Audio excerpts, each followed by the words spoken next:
ये एयरबेड है। एयरबेड ये कुछ में दिक्कत है, इस कारण ये रिपेयरिंग होने को आया है। इसमें देखते हैं क्या दिक्कत है। एक और हम चला के देखते हैं दिक्कत क्या है इसमें, जिस वजह से ये रिपेयरिंग होने को आया है। पीस तो चल रहा है पर इसका स्विच नहीं चल रहा, स्विच में लाइट नहीं आ रही,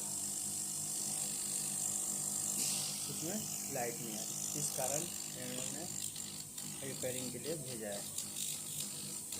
ठीक है, ये भी होगा।